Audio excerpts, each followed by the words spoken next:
Exulge, te Deum laudamus, te Dominum confitemus. Lectura del capítulo 12 del libro del Génesis según la traducción de Monseñor Straubinger. La vocación de Abraham. Dijo Yahvé a Abraham: sal de tu tierra y de tu parentela y de la casa de tu padre, al país que yo te mostraré, pues de ti haré una nación grande y te bendeciré. Haré grande tu nombre y serás una bendición. Bendeciré a quienes te bendigan y maldeciré a quienes te maldigan, y en ti serán benditas todas las tribus de la tierra. Marchó pues Abraham como se lo había mandado Yahvé, y con él partió Lot. Tenía Abraham 75 años cuando salió de Harán. Tomó a Abraham a Sarai su mujer y a Lot, hijo de su hermano, con toda la hacienda que poseían y con las familias que habían procreado en Harán. Partieron para dirigirse a la tierra de Canaán y llegaron a la tierra de Canaán. Atravesó Abraham el país hasta el lugar de Siquem, hasta la encina de Moré. Entonces se apareció Yahvé a Abraham y dijo: a tu descendencia daré esta tierra. Allí erigió un altar a Yahvé que se le había aparecido.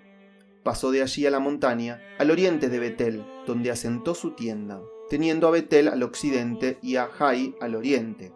Allí construyó un altar a Yahvé e invocó el nombre de Yahvé. Después levantó Abraham su tienda y se dirigió en etapas hacia el Negev. Mas hubo hambre en el país, por lo cual Abraham bajó a Egipto para morar allí, pues era gran el hambre en el país.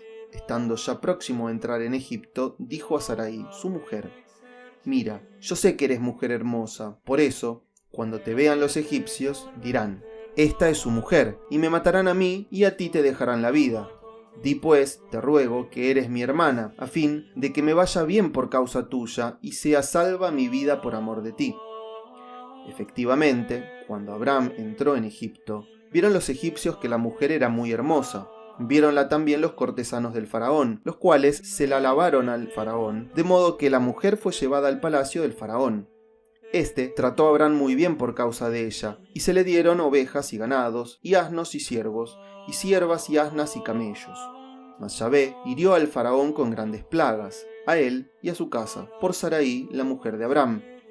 Entonces llamó el faraón a Abraham y le dijo: ¿qué es lo que has hecho conmigo? ¿Por qué no me dijiste que era tu mujer? ¿Por qué afirmaste: es mi hermana, de manera que yo la tomé por mujer? Ahora, pues, ahí tienes a tu mujer, tómala y anda. Y el faraón dio orden respecto de él a sus hombres, los cuales despidieron a él y a su mujer con todo cuanto poseía. Comentarios de Monseñor Straubinger. ¿En qué consiste la promesa hecha a Abraham en el versículo 2?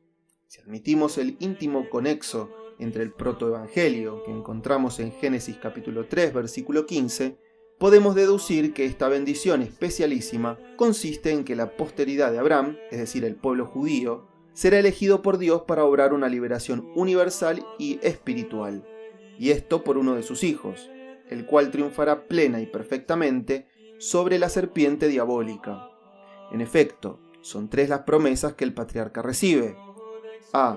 Dios le elegirá para hacer de él un gran pueblo. B. En Abraham serán bendecidas todas las naciones. C. De su linaje saldrá el Salvador. De esta manera Dios recompensa las duras fatigas del gran patriarca, el cual ha de abandonar su patria y sus parientes para servir a un Dios que sus padres apenas conocían. San Pablo no se cansa de destacar la fe heroica de Abraham, que esperaba contra toda esperanza, como nos dice el apóstol en su epístola a los Romanos, capítulo 4, versículo 18. Pues cuando Dios le hizo la promesa de numerosa descendencia, Abraham era ya anciano y no tenía hijos, y su mujer Sara era estéril. En tal sentido, todos los verdaderos cristianos son hijos de Abraham. Por Cristo y en Cristo somos de la descendencia espiritual de Abraham, afirma el Papa Pío XI en las dirigentes de la radio belga en 1938.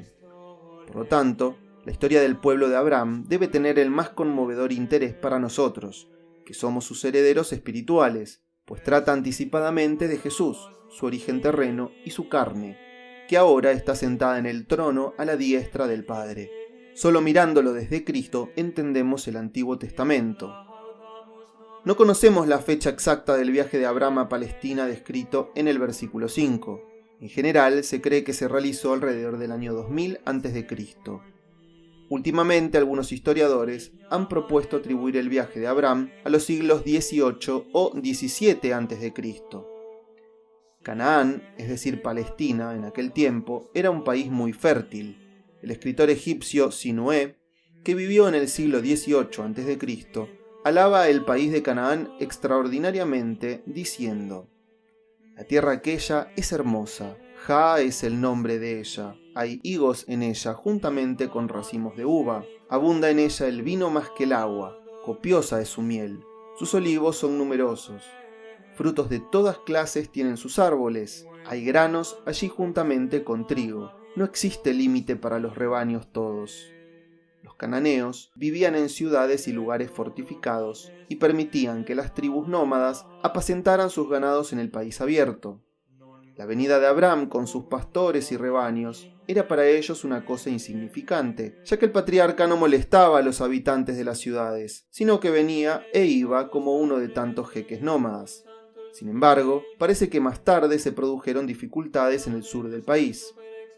Siquem, región mencionada en el versículo 6, estaba situada en el centro de Palestina, y es idéntica a la actual Balata, a 2 kilómetros al sudeste de Nablus. Sobre la encina de Moré, la Vulgata vierte Valle Ilustre. La expresión «a tu descendencia», utilizada en el versículo 7, tiene un sentido espiritual que nos revela San Pablo en la Epístola a los Gálatas capítulo 3, versículo 16, refiriéndolo al descendiente por excelencia, es decir, el Mesías.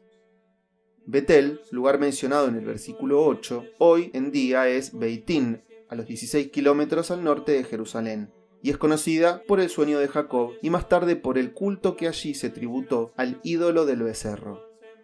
Negev, región que aparece en el versículo 9, es el nombre de la parte meridional de Palestina, hoy en día parte del Estado de Israel formado en el año 1948. Una narración de la Biblioteca del Antiguo Reino de Ugarit, recientemente descubierto, nos cuenta cómo él da a Keret, dios de Sidonia, un enorme ejército llamado el ejército del Negev, para que luche con los invasores llamados terajitas, de Tareh, padre de Abraham.